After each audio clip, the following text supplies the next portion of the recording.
Tom Hamilton, Ford Frick Award winner, and heading to Cooperstown, the Baseball Hall of Fame. Hammy, when you hear that, what emotions hit you? What do you think about? What's the feeling? Well, I guess you're trying to get me to cry right away. So that took 10 seconds. But Nick, it hasn't hit yet. You feel like this is such a surreal moment.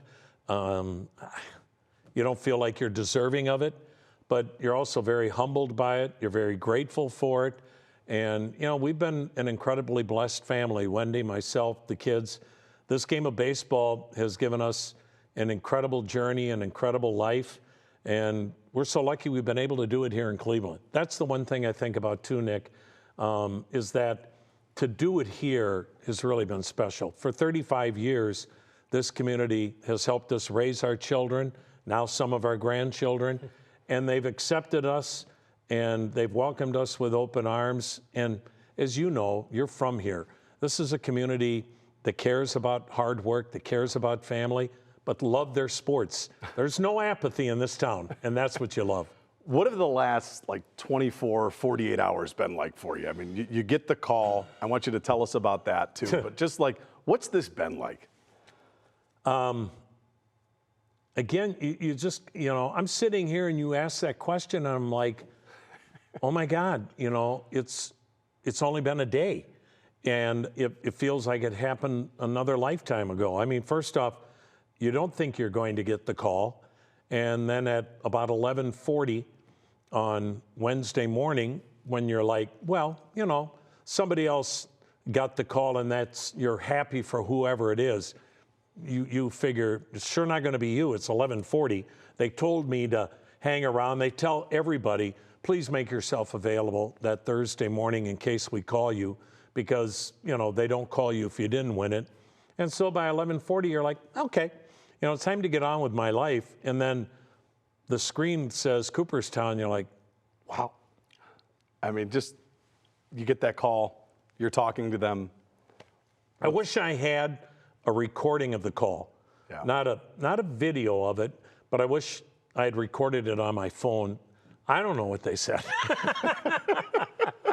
And I just wonder where the emotion comes from. Obviously, it's the Hall of Fame, but you think about the years where, you put in that work, right, in the minor leagues, and your wife made sacrifices, your family made, right? Is that where it comes from? I think so, Nick. I mean, the first person you think of is your wife. Any of us in this business knows, without a great wife, without a great mother to your children, I can't go out and chase my dreams, and she's an incredible wife and mother.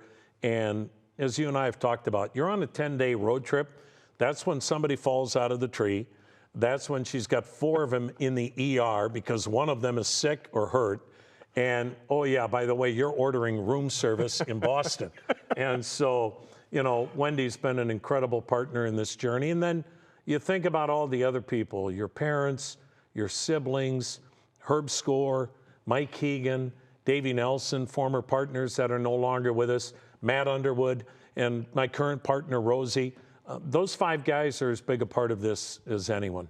You got the job in 1990. You were calling the Clippers.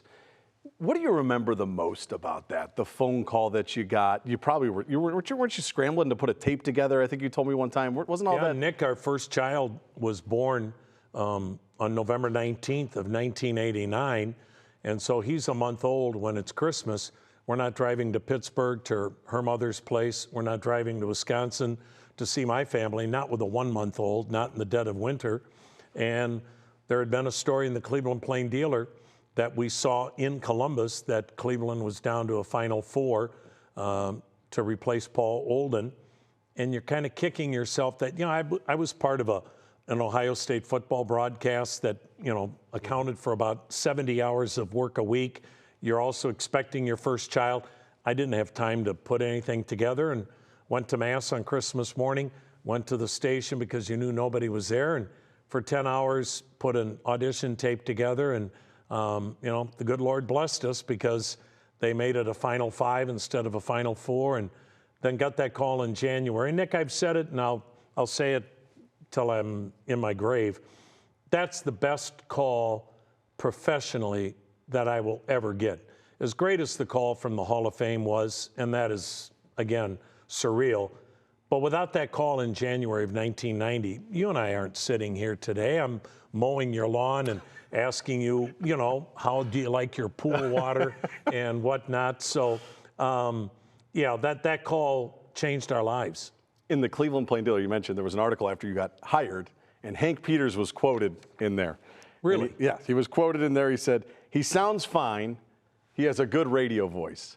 Hank Peters and the Indians Guardians organization, it feels like they've always been so good to you and your family. They have. Just what could you say about all of them? You sure he didn't say he sounds great? He sounds fine. He sounds fine. He has a good radio voice. Hank Peters. We couldn't find anyone else. Hank Peters became almost like a grandfather to me, Nick. Okay.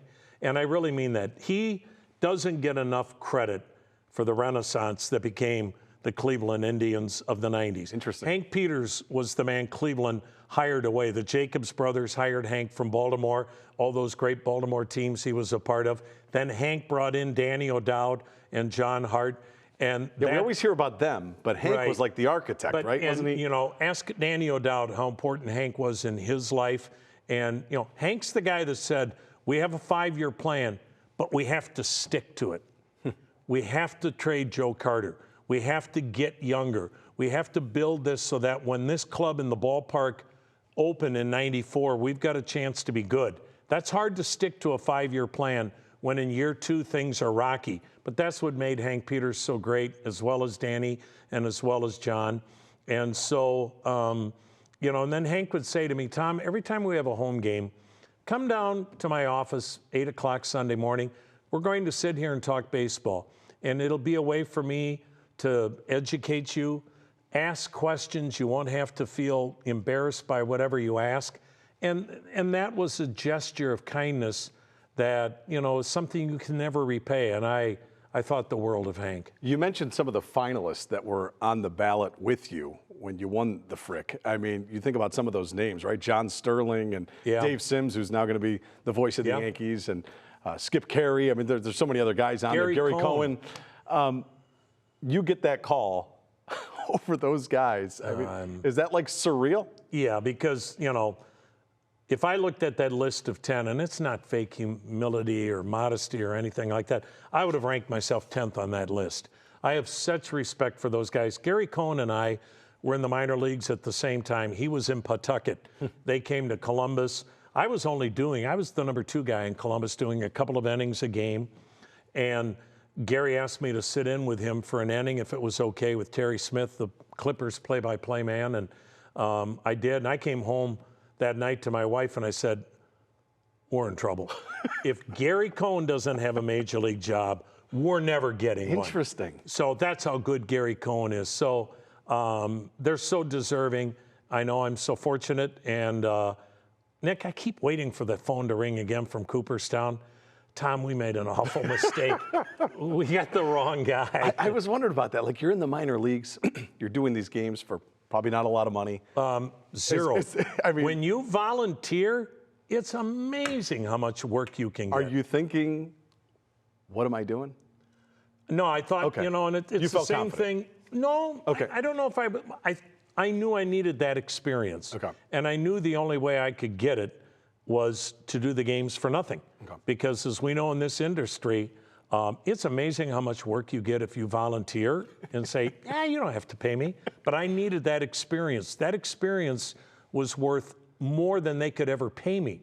I was grateful that they would allow me to sit in the booth and do a couple of innings and be able to put that on my resume, get more reps, develop a style so that if you were lucky enough to get this job, you would hopefully be prepared.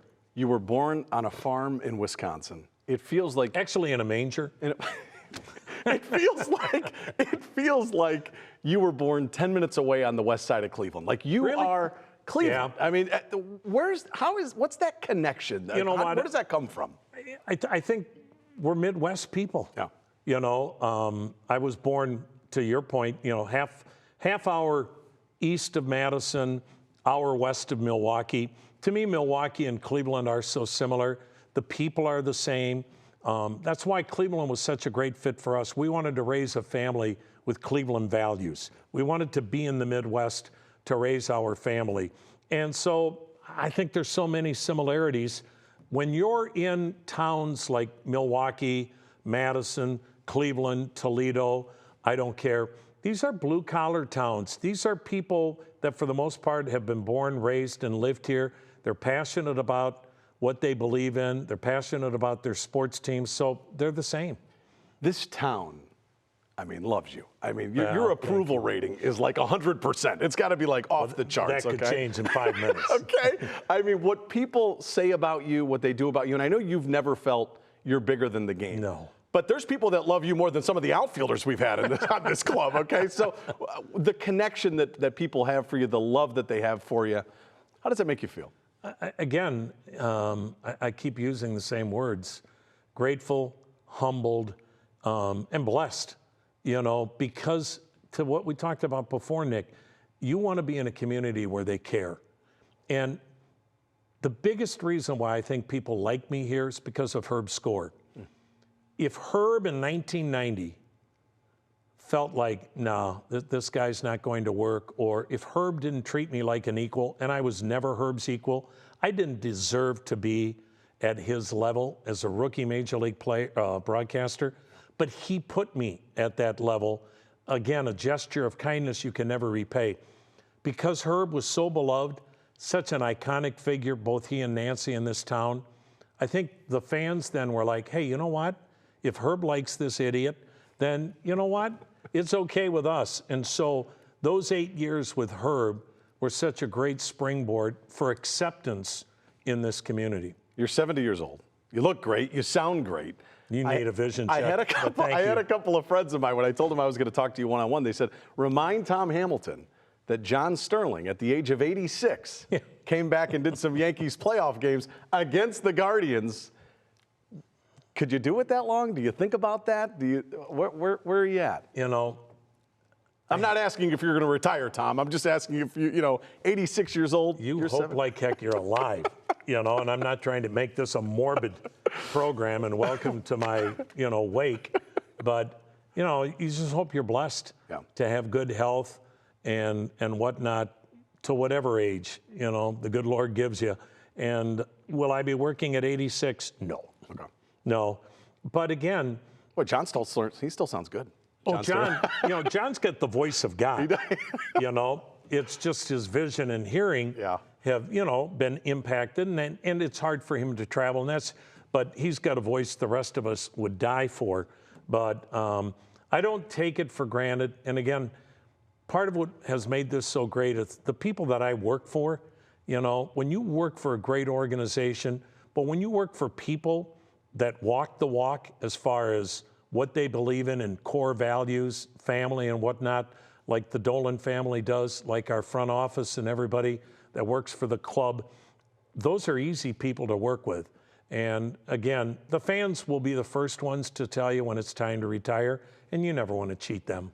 Terry Francona said the same thing. I remember people were like, why is he coming here? Why is he here as long as he has been? He always talked about the people in the organization. That speaks volumes because you don't see that in Major League Baseball. You think of some of these bigger markets and things like that, right? I mean, that's... Well, Nick, think of any walk of life. How lucky are you to work 35 years and counting for one organization? I don't care if it's insurance, equity, television, radio, whatever your walk of life is. True. Loyalty is in short supply these days. We have so much loyalty by the folks that employ me with the Cleveland Guardians that I never take that for granted. I know of look, there's no such thing as a bad Major League Baseball job, but there are some that are a lot better than others, and this is one of the best. I'd have broadcast friends that work for teams that I won't mention, obviously. It's not like it is here. And so I've never taken that for granted. The thing I love about you, your biggest quality, if I may, is your objective. And of course, you said this before, of course you want the Guardians to win. Back in the day, of course you wanted the Indians to win, of course. But you are not afraid. If there's a guy struggling or is doing something that they shouldn't be doing, you are not afraid to call out a Cleveland player. You don't get that all the time in professional sports with play-by-play. Where does that come from? Well, first and foremost, I'm sure I've gone too far at times. I've really tried to make sure, as Herbie taught me, the longer you're up in this booth, the more you want to become God, judge, and jury. And it was a great lesson again, because it's very easy to be critical. I think you can be critical without being personal. If a guy goes from second to third base on a ground ball to short and is thrown up by 20 feet, if you tell your audience, oh, what a great play by the shortstop, you've lost all credibility. Because when the shortstop does make a great play, they're not going to believe you because you say everything's a great play. You have to point out that was a bad base running mistake. Yeah. You say it, you move on.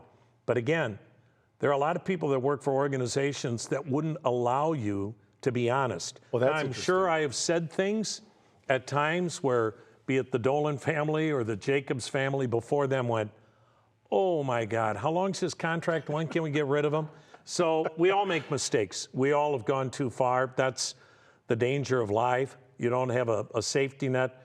But I have worked for people that believe credibility is how you connect to the audience. If your audience doesn't believe in you, they're not going to listen. And you're right, you need an organization that backs that. I think about the announcer from the Orioles a few years ago. They had lost like 8 straight. He goes, well, they got to start playing better. One of the most talented broadcasters in the game. I think he got suspended for a few games for saying, we got to start playing better. I mean, so you need an organization that can kind of say, right, give you the reins to do that. And I've had that. This is just, it's got to be just surreal for you, all of this. It is. Next week you start thinking about housing. Because you've got family and friends that are already saying, hey, can you do this, this, and that? And, and I don't want to name drop here at all, Nick, but on Wednesday, when I got the call, and literally, I had 500 text messages and emails that I wanted to get to before I went to bed on Wednesday night, which ended up being about 2 o'clock. But if they were kind enough to reach out, I needed to reply. But I got a phone call at 6 o'clock on Wednesday night from a number I don't know, so I'm not normally going to pick it up, but I thought, I better. It's Johnny Bench. Wow. You're like, first off, doesn't he have anything better to do? and then for him to be that kind, and I'm not a player, but he's welcoming you to the Hall of Fame. I mean, that's a phone call you'll never forget. Wow. And then gave me some great advice, like keep a journal, keep a diary. Every day, write some things down that happened because of what phone call you got earlier today.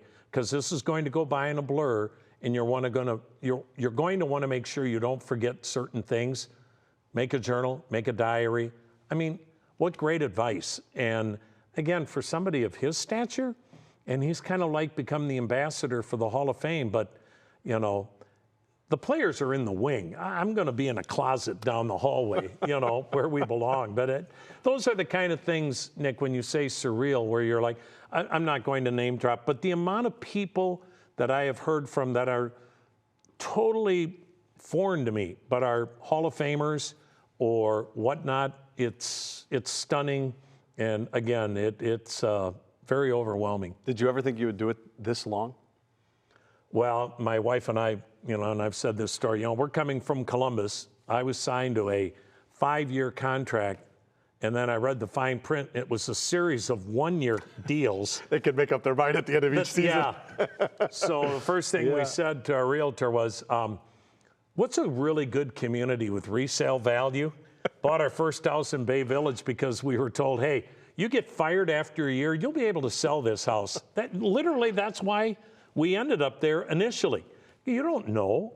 And again, you don't take for granted. There are so many talented broadcasters out there. You listen to kids that are in the minor leagues now that send you tapes, and you're like, oh my God, I got to keep this away from my bosses. If they hear how good this person is, that's why you better realize how lucky you are and never take it for granted. And again, I just can't tell you how thankful we are. What a ride this has been for you. You've been through the ups, the downs of Guardians, Indians baseball. I mean, you have seen it all, and through it all, you have been the constant soundtrack to a lot of people's lives. I mean, you mean a lot to a lot of people. Thank you. And a lot of them, you'll never meet. You don't even know them. But knowing that there are people out there hanging on to every word that you have, blind people who, you know, Yes. I mean, you are their eyes, their ears. Thank you. Their soundtrack. I had a letter from a blind person in Braille that I carried with me for 20 years. Wow. And then somehow my folder got stolen at an airport, lost that letter. But boy, anytime we got in at maybe 6 o'clock to a city, 6 o'clock in the morning, because you had had a long flight, extra inning game, rain delay, and now you were going to get a couple of hours of sleep, go to the park, do another game, you're feeling sorry for yourself. You opened up that binder and read that letter. Oof. Yeah. Last thing for you. A few weeks ago, we lost our good friend Jim Donovan. Oh. You think about the play-by-play voices that this town has had. Yeah. You, Jim Donovan, Joe Tate, Gib Shanley. The list goes on. Casey Coleman. Am I trapped in a Cleveland bubble, or is that pretty unique? That I mean, you don't see a lot of cities that have. Yeah, you know, and you think now of Tim Alcorn and how good he is with the Cleveland Cavaliers. You know, the first guy I took out for lunch, Nick, was Nev Chandler. Oh, wow, okay. I got the job in January of '90, called Nev, didn't know Nev, but knew he had worked with Herb. And I was so intimidated, you know, because Herb is Herb. I didn't know. And took Nev out for lunch because I knew they were friends, had been partners, asked for his advice. And he was so good to me, as were people like you mentioned, Casey Coleman, Jim Donovan. You know, we were both in Bay Village at one time. Yeah, that's right. Went to a Halloween party at Jim and Cheryl's place.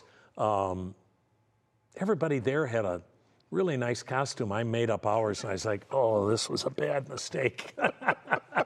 And they were such great people. And, you know, you miss people like Jimmy and Casey and Nev and Herb and Mike Keegan every day. And yeah, I think this community, when you think of those guys that you mentioned, they're pretty highly qualified. And, you know, I don't belong in the mention with those guys. They're a special group. You are the best of the best. No, and the Hall of Fame made that call, rightfully so. You are so deserving. You are an even better person than you are a broadcaster, which I can say with fact. That is not just for the segment, for everything else. You are top of the list, number one, as Frank Sinatra would say. We really appreciate it. I'm proud of you, too. And well deserved. You've done such a great job. You've got such a great career going. Oh, thank you, Tom. And I'll keep all of our stories about Goodyear and a lack of gas by a certain Nick Camino. No, none of those establishments either out in the desert. Tom Hamilton, Hall of Famer.